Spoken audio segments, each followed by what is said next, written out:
Hey fellow tankers, Mobius Y here with another World of Tanks console related video. So earlier this week we had update 3.6 Liberty Falls drop on all consoles.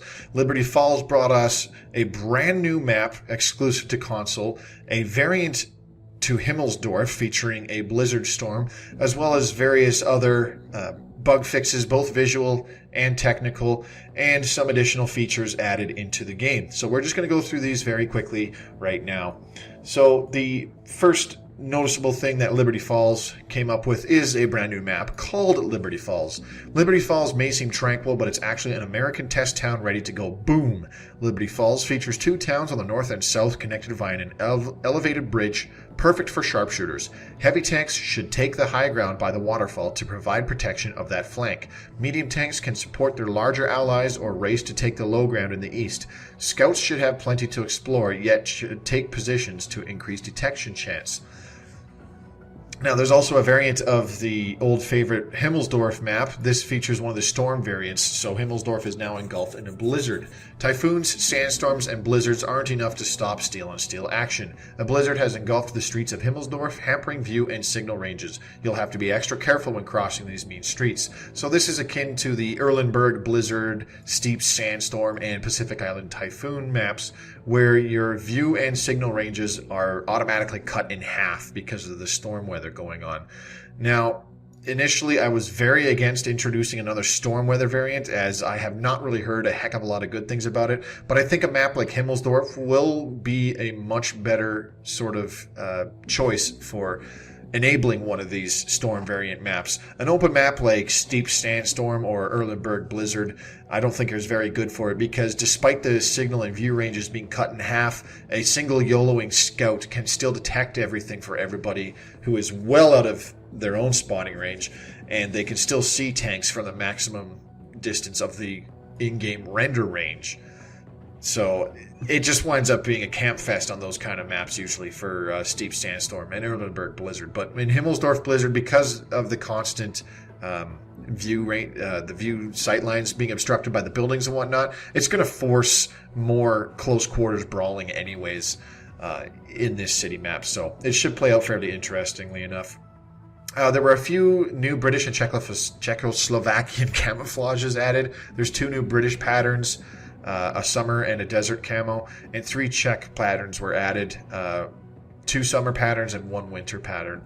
Now, one feature that got introduced with update 3.6 is called horizontal stabilization. Enabling the horizontal stabilization feature found in the game tab section of the settings reduces the hull rotation's impact while aiming in first person or sniper mode. This helps you stay on target while maneuvering. So specifically what this means is, ever since the game came out on Xbox 360 in 2014, if you were zoomed in first person view or zoomed in with sniper view, and you rotated the chassis of your tank, the turret would automatically turn with it, similar to if you had the turret locked in third-person view. So what this horizontal stabilization is, it's a toggleable feature where you can turn it on so that when you're in first-person view or in sniper view and you rotate the chassis of your tank, then the aiming reticule will not automatically drift because your turret is turning with the chassis. The impact that hull rotating has on aiming depends on your turret rotation speed. If your turret rotation is faster than your hull rotation, your aim stays pointed in the current direction. If your turret rotation is slower than your hull rotation, your aim can still drift left or right, as it's not able to overcome the speed at which you're rotating. Horizontal stabilization is off by default and is enabled in the options menu. This feature works for all classes except artillery, whose aiming system works the same with or without this feature enabled. And at the bottom here there's 2 videos. The one on the left is with horizontal stabilization disabled, which has been default since the game first came out, and on the video on the right is with horizontal stabilization activated. And you can hear that in both videos the hull of the tank is actually rotating, and on the left you'll see the aim of the tank itself rotate with the hull, and on the right you'll see it stay pointing in the exact same spot. So this is a very interesting feature that's been requested for a long time, as when it was first implemented, it was very frustrating and confusing for a lot of people as to why it was a thing. When you were in third-person view, you could rotate your hull without your turret rotating with it. automatically, but that immediately changed as soon as you went into first-person view. So with this little feature, toggleable, I highly recommend going into say a tutorial mode or a proving grounds mode. Test it out with it both enabled and disabled. See which one you like more, and then use that. If you're simply just too comfortable with the way it's been for the last 3 years and you don't want to change it, then leave it disabled, which is the default setting, and you'll notice that nothing will change. There were also several revamped maps with this update, including Engsk, Port Snow, Wide Park Rain, and the normal Wide Park itself. And at the very bottom is a massive list of update notes where there's all sorts of technical and visual fixes that came with Update 3.6. Now, one thing to note with Update 3.6, there is currently a bug regarding crew transfers, and this typically stemmed from people who transferred their crews into a premium tank and then left it in the premium tank after the update date dropped. So before the update came out, they moved a crew from its home tech tree tank into a premium tank, and then the update was downloaded, and they get back into the garage, and they can't move the tank from they can't move the crew from the premium tank into the tech tree tank that it was originally stationed in for zero cost. That's one of the perks of having premium tanks, is you can swap a crew into the premium tank from a normal tech tree tank, and then back from that premium tank into the same tech tree tank.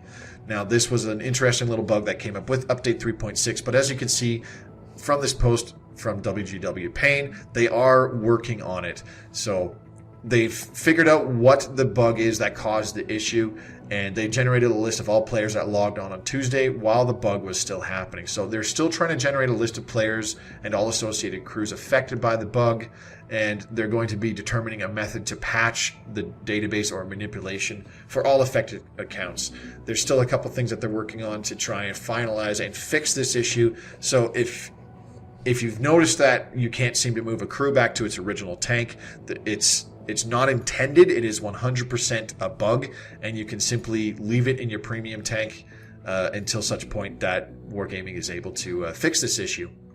Also, with Update 3.6 coming out, Raybot was extremely nice to post a forum thread that I'm going to link in the description below, where it has images of each map's mini-map that you can view online when you're not actually playing the game. For example, let's take a look at both Abbey and Engsk. Open them in new tabs. This is the mini-map for Abbey, and this is the mini-map image for Engsk. So you can view these on your own time when you're not even playing the game, allowing you to study up on where buildings are, where roadways go, and just study the topographical terrain and trying to figure out where the high ground is, figure out where the low ground is, where you can find some cover and all that jazz. I'll have a link to this forum thread in the description below, which will take you to the main page, and there's a very big list of maps here.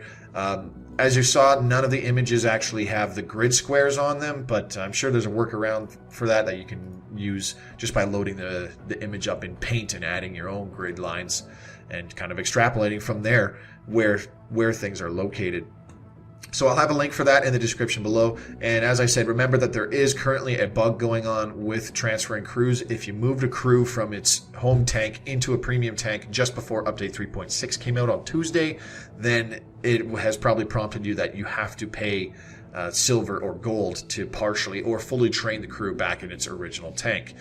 Wargaming is working on it. Hopefully they come up with a fix for that soon. It might cause another small patch download in order to fix the issue, but they have discovered what the problem is, and they're looking up ways to compensate players that have experienced this issue, including those who have already moved crews back and paid silver to put them back in the original tank. Anyways, that's a very brief look at Update 3.6 Liberty Falls. Note that if you have not seen Liberty Falls yet in your public matches, it is actually tier restricted. The Liberty Falls map is only seen up to tier 6. So if you haven't seen it yet and you're going, well, I've been playing my T110E5 all week and I haven't seen it, well, that would be why. You need to play a tier 6 tank or lower in order to see this new map and try it out for yourself. So that's a brief look at Update 3.6 in a nutshell. This has been Mobius. I hope you found this video informational and helpful. As always, hope to see you on the battlefield or in my next video. Happy tanking!